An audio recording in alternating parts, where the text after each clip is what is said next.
जिनको यहाँ के प्रशासन, यहाँ की सरकार है, यहाँ का प्रशासन, यहाँ के राजनीतिक लोग ये कहते हैं कि ये कल के बच्चे क्या इतिहास लिखेंगे, मैं उनको भी नमन करता हूँ और साथ साथ ये भी बताना चाहता हूँ कि ये बच्चे वही भगत सिंह, अशफाकुल्लाह खान को मानने वाले लोग हैं जिन्होंने इस देश में इतिहास लिख देने का काम किया।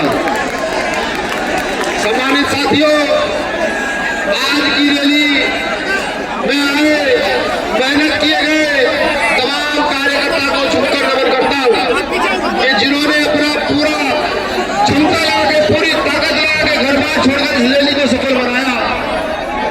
साथियों, जब एक रैली होती है तो उस रैली के दो मेन मोटिव होता है।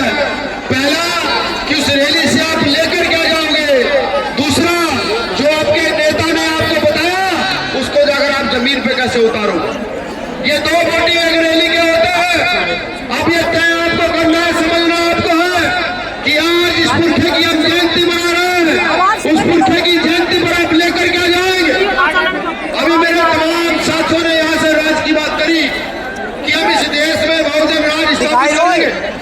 मैं सुबह से सुन रहा हूँ लगातार ये कहा जा रहा है कि बहुजन राज स्थापित करेंगे।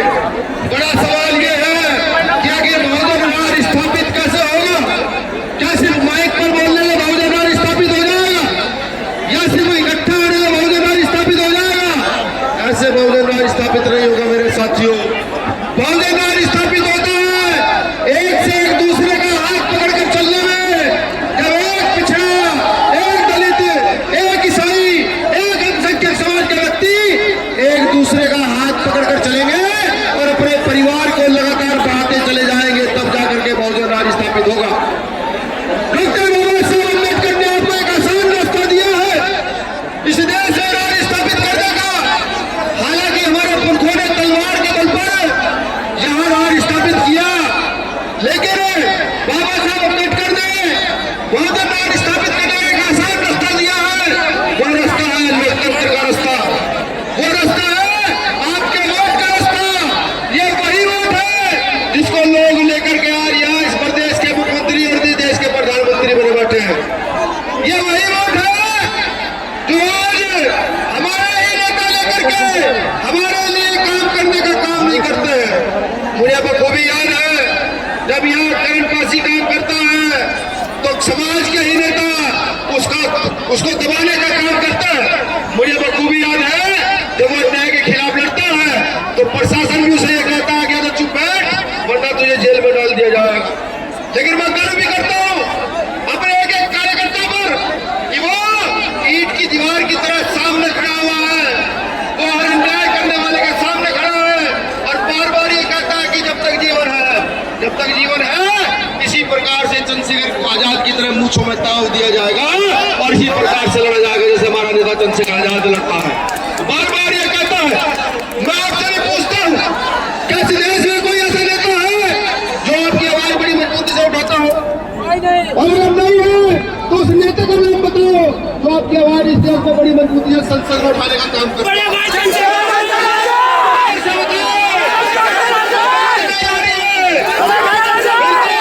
ये आवाज इतनी प्रचंड होनी चाहिए, इतनी ताकतवर होनी चाहिए कि आने वाले समय में जब आप इस प्रदेश की गद्दी पर बैठे और उसके बाद इस देश की गद्दी को अपने वसी मुक्त करें तो इस देश में यह पता होना चाहिए कि बहुजनों का नेता बड़ी प्रचंड ताकत से अपने लोगों को आगे बढ़ाने का काम कर रहा है। ये पता होना चाहिए मेरे साथियों।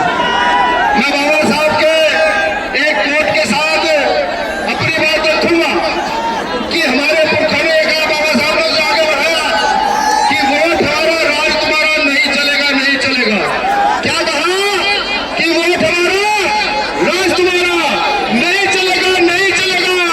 लेकिन आज वोट तो हमारा है लेकिन राज किसी और का है। हमें यही बात बदलनी है कि हम वोट भी अपना होगा और राज भी अपना होगा। ये जाकर के अपने घर पर लिखने का काम सब लोग कर लीजिएगा, कर लीजिएगा। गली मोहल्ले में जाकर बताइए इस वोट की ताकत क्या है।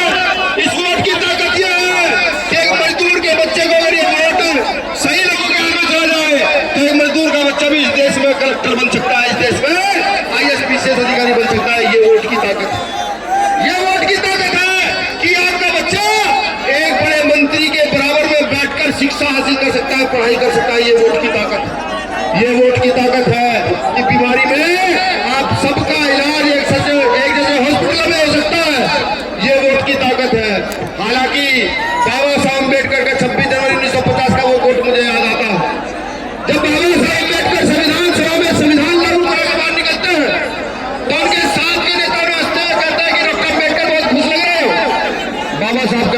बहुत खुश लग रहा हूँ।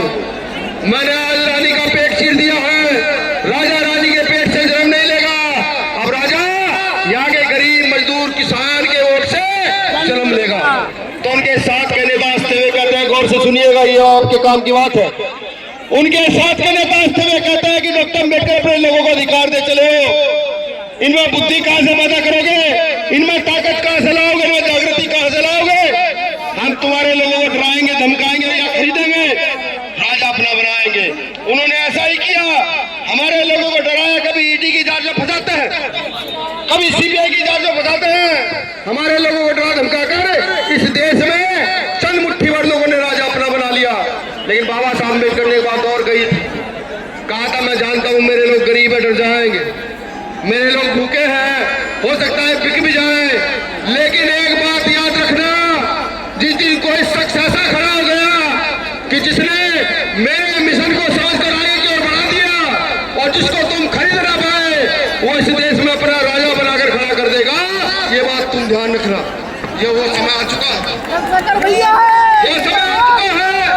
बाबा साहब के आंदोलन को चलाने वाले एक ऐसा शख्स पैदा हुआ जिसको खरीदना नामुमकिन है, जिसका तो गोलियां भी कुछ नहीं बिगाड़ पाई, तो पैसे उसके क्या बिगाड़ पाएंगे? अब समय आ गया है, अब समय आपका है, आपको तय करना है। अगर अपना राज स्थापित करना चाहते हो तो भाई चंद्रशेखर के इस कारवा को बड़ी मजबूती के साथ आगे की ओर बढ़ाने का काम करो। अगर आप इसे आगे बढ़ाएंगे तो मैं लिख कर देता, जब अगली जनसभा यहाँ होगी तो हरदोई का सबसे बड़ा ग्राउंड डीएम आपको खुद देखा बुला करके चंद्रशेखर की रैली है, ये लीजिए डीएम सबसे बड़ा अकाउंट हम आपको देते हैं। अगर आप इस कार्य को आगे बढ़ाएंगे तो प्रशासन तो फोर्स पर लगेगा ही लगेगा, साथ साथ लखनऊ से प्रशासन भेजा जाएगा कि नहीं भाई चंद्रशेखर आजाद की रैली सबसे बड़ा ग्राउंड है, भारत की सबसे बड़ी रैली होने वाली है। सुरक्षा व्यवस्था के लिए न जाने कितना फोर्स यहाँ लगाया जाएगा, ये मैं आपसे वादा करता हूँ। लेकिन उठो, उठो, समझो अपने अधिकारों को, उठो, खड़े हो जाओ, जाओ गली गली मोहल्ले मोहल्ले, बताओ हिम आर्मी क्या है, बताओ नेशनल पार्टी क्या है, बताओ आंदोलन क्या है। मुंह तोड़ जवाब दो लोगों को तो बलात्कार करने की कोशिश करते हैं, मुंह तोड़ जवाब दो लोगों को तो संविधान बदलने की कोशिश करते हैं, मुंह तोड़ जवाब देंगे उन लोगों को जो बाबा साहब अम्बेडकर का अपमान कर देने का काम करते हैं। मुंह तोड़ जवाब दिया जाएगा, लेकिन ये जवाब किसी भाषा में दिया जाएगा तो वो एक ही भाषा, वो भाषा है लोकतंत्र की भाषा।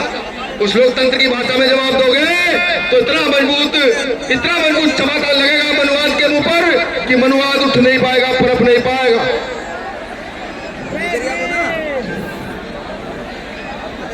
मनुवाद उठ नहीं पाएगा, पनप नहीं पाएगा। भाई आराम से,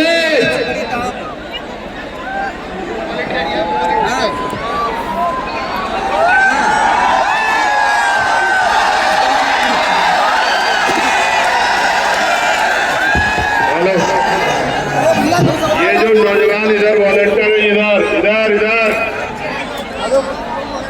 टोपे वाले भाई इधर देख, ए लंबे बाल वाले हमारे छोटे भाई पंकज, पंकज, हेलो अध्यक्ष जी भाषण दे रहे हैं यार, आराम से संभालो भाई। भैया बता सुनो, ये नौजवानों कोई बहन बेटी को परेशानी ना हो जाए, पीछे हो जाओ, चलो पीछे हो जाओ, इधर भी, इधर हटो भाई, इधर भी बहन बेटियों से पीछे हो जाओ, जरा रास्ता दो, चलो, किसी बहन बेटी को परेशानी ना हो, पीछे हो जाओ, व्यवस्था कराओ अपने आप, मजबूत पिलर बनकर खड़े जाओ, तुम्हारे कंधे में जिम्मेदारी है। इधर भी हटो, नहीं मारे, बड़े सामने हटो, बेटे बहनों से पीछे हो जाओ।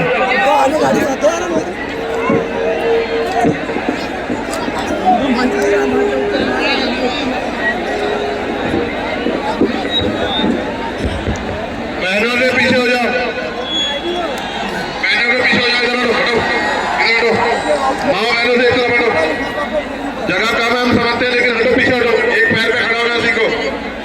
हम वो लोग हैं जो बहन बेटियों के सम्मान में गर्दन अपनी कटवा सकते हैं, एक पैर पे खड़ा होकर पीछे हटो, चलो, ये भी हटो, पीछे उधर से बैठो, अगली भाषण दे रहे, चलो पीछे हो जाओ, गैप होना चाहिए, वहां उधर के आके देख लूं तो गैप होना चाहिए, बहन परेशान ये नहीं कर पा रहे, इधर वाले 1-1.5 फीट का गैप होना चाहिए। ये जिम्मेदारी है, नैतिक जिम्मेदारी हमारी है, तुमसे करें।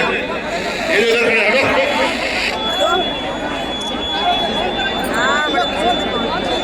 तुमसे हटो, आने नहीं देते। हटो, माओ को परेशानी हो रही है, हटो पीछे, इनको छोड़ दो, इनको छोड़ दो, चलो भाई, उनको तुम्हें हटो, तुम हटो, चलो पीछे हटो, पीछे हटो।